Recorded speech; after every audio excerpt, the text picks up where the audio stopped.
Hello, everyone, and thank you for stopping by. So, Predecessor version 1.4 has been out for about a week, and in this video, we're going to be going over my thoughts on it at least, as well as just going over some things that I think have been issues, as well as some things I like about the patch. But just overall, we're going to talk about this patch and how it's been so far. So, to put this patch just in a few words, I would just say that this patch has been, there's a lot of stuff that I like in it, and a lot of stuff that I don't really like, and I think it was just a lot to dump on us all at one time. So the patch notes for this patch were huge, and this is just a clip of me going through it real quick, and you see the little thing on the right. There was just so much information, and I just think it was too much for one go. But like every single character in the game got some kind of rework, whether it was like a complete rework of their abilities or just like a reduce in damage, a reduce in cooldown, just like everybody got this like big rework. And a lot of the characters, like if you didn't look over the patch notes, you probably were surprised when you were playing them. But I made a video going over the patch notes, and I'll leave the link for that in the comments below. But it was a 35-minute video almost, and it was just crazy because it was just so much information, and I skipped over half of it. I didn't go over the character breakdowns and everything. I was thinking about doing that in another video, but it's just so much information. I don't think viewers would hang around for that long. So it's crazy, and I just can't imagine that there's too many people that actually stopped and went and read that whole thing. And on top of like reworking every single character in the game, they also added a new character, Boris, and that's who I'm playing in the clip playing right now. I will be making a build video for him coming out pretty soon, but he's pretty broken right now, but not like too bad. So he's pretty good character for the release, but I just think with them reworking every single character in the game, it was just a little too much to add a new character to the mix with all that. I'm not going to go over Boris too much in this video. I'll go more into him when I make that video about like the build that I think is really good for him. But just suffice it to say that he's pretty broken right now. And I think that adding him a whole new character to the game when they rework everyone was just a bit too much. Just keep that in mind. But another sign that they added too many changes to the game was that I see a lot of times that they're taking characters off the bench for like a extended amount of time, and it's just been like they took Redmond off for a while and just a couple of other characters, and actually as I'm making this video right now they just took Kira off just 18 minutes ago.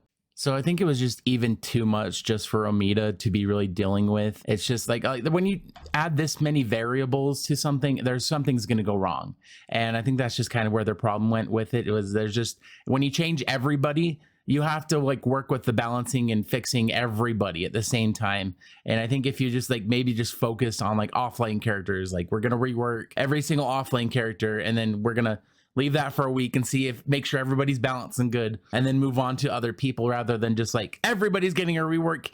Here's a new character on top of it, and we're just gonna hope that everything's balanced and fine. And I think that's one thing they're having problems with, because what happens is there's some sort of exploit or a character so broken that they end up removing this person, and it's just a sign that they're not going to plan. And I don't know, I feel like it could have gone a little bit slower. Like I said, it just goes back to that same thing that there was too much at one time. And I just want to like add that I don't mind if they rework characters, and I don't mind if they do all this stuff. I just don't want them to do it all at the one time and just have it just go to hell, because they just have so many changes and new things that it makes people overloaded.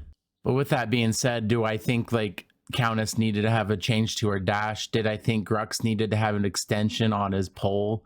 Did I think Greystone's like E ability was broken or needed reworking? No, but like it's not something that's big and massive that I can't deal with. Like I could just deal with that, I can ignore that, whatever. Okay, I get that you kind of want to move away from Paragon and you want to have your own game, so like I get that, whatever. But to just sound like a broken record again, just like let's just go slowly about it. Let's just do a few characters at a time, not just everyone all at once. Okay, so let's move on to the next thing. The next thing I want to talk about is the voice chat that they've added. So this is a change that I was asking for and something that I wanted, and it was actually in my wish list video. So I'm glad that they added it, and I just kind of want to know what you guys think about it. This is more me opening up to see what you guys think in the comments section about it. For me personally, I've had 3 different situations, well maybe 4. But the first one that I've had is where you have people that just don't use it at all, and like nobody's using the voice chat.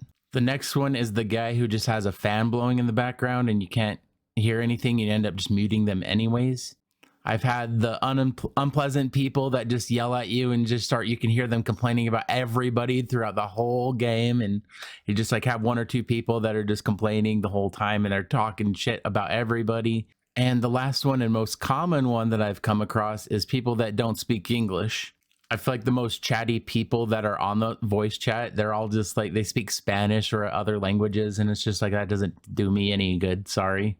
But with that being said, I've had a bunch of people that have actually been really good, and it's just not that often. But when you do get like a good team, you can communicate. It's just so nice. I could be like, oh, careful, the person's been missing for a minute, or they're taking the transporter. And there's no like communication that you can do to tell somebody that they're taking transporter. You just got to say, enemy missing, careful left lane or careful right lane, and just hope that they can see it. And when you use it too close like that, it doesn't have the verbal cue, and sometimes they don't pay attention. So it's nice just to have push to talk on and be able to tell them, hey, they're taking the transporter.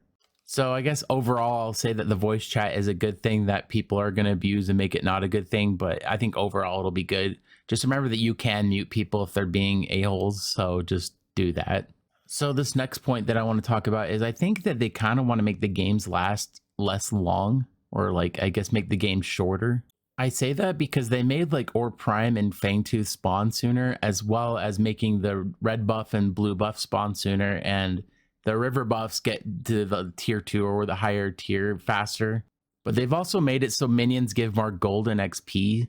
So it's kind of just like they want you to get max level faster, and that kind of just makes me get it mixed with the buffs and everything spawning sooner. It kind of makes me feel like they want games to last shorter times, which is something I'm not completely against, as long as they can do it correctly and not have issues with it. But with that being said, let's move into the stuff that I actually like about this update. And the first thing is that the red buff spawn sooner, and as well as the minion spawn sooner. A lot of people are going to disagree with me, but I think that having that is a really good thing because it makes the game go a lot faster. And there's a lot of times where the junglers just kind of sitting there doing nothing forever. And I know that there's a lot of people who like to go and do like ambushes on stuff, and they won't be able to do that as much anymore. But overall, I think it's a good thing because it just kind of makes the game move a little bit faster, and the jungle's not just wasting time there for like 45 seconds or like 30 seconds or however long they sit there. It's a significant amount of time that they're just sitting there doing nothing. All right, so the next thing I want to talk about is the battle pass and the loot cores. So let me start off by just saying that I don't really care for paying for skins or anything like that, because I feel like I like to grind in the game and get skins that way because it kind of feels more like an achievement for me. So I don't really, you won't see me buying the battle pass or buying skins or anything like that. And for all you guys that are like, but you need to support the game. Bitch, I bought the game when it was $20 to play in the early access. So hop off my back. Anyways, I think the battle pass is a good addition to the game. That'll bring them in some income from the people who do enjoy paying for the battle pass and doing that. I'm just glad that they've added free stuff, because I do like to grind for the battle pass and stuff like that, because that's just kind of fun for me to have something to work for and all that. But it's just, I'm not going to be paying real money to be able to do that.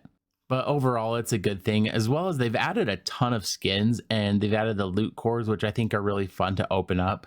The clip playing right now is I opened all 13 of my packs on stream just to show you guys what it was in them. So it was kind of fun. I didn't get any skins of characters I play, but there was a ton of skins that I got, and it was just fun opening them up, and I think it's overall a good thing. But again, it's something I want to be able to grind and earn these the hard way, and not just pay real money and get them all that way. But I do understand that people do like to just open up their credit card and just buy as many as they can and get everything in the game. That's fine. You can do that. If that's how you want to play the game like that. But the option is there. And like I said, it'll bring income for the game, so it'll be good for them. So overall, it's all a good thing.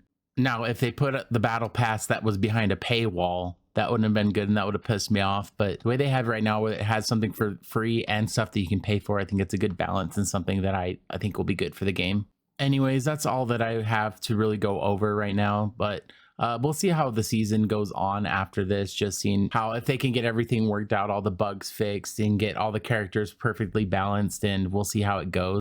So far, I think that it's been pretty good, but I feel like it could have been a lot worse than it was. Like, they have taken a couple characters off for a certain amount of time just to fix them and make them more balanced, and it shouldn't really have been a problem to begin with. But as many problems as this patch has had, it could have been a lot worse. So I think that that's pretty good news. But anyways, let me know in the comments what you guys think of this new patch and how it's going, and what you're thinking of all the new character reworks, and how you're liking Boris. How's Boris going for you? Also, comment your favorite skin in the game, and I'll go and look at it on stream on next week. And also, with that being said, I stream every Monday at 7:30 Mountain Standard Time, and I'll be spending some of that time just going over some of the skins that people say are the best skins, because I haven't really looked at them too much other than what I've seen on the battlefield. Anyways, be sure to like the video and subscribe if you haven't yet. I'd really appreciate it, and be sure to stop by Mondays at 7:30 to just hang out and chill and just see how things go. But anyways, thanks for stopping by. We'll see you guys next time. Thank you.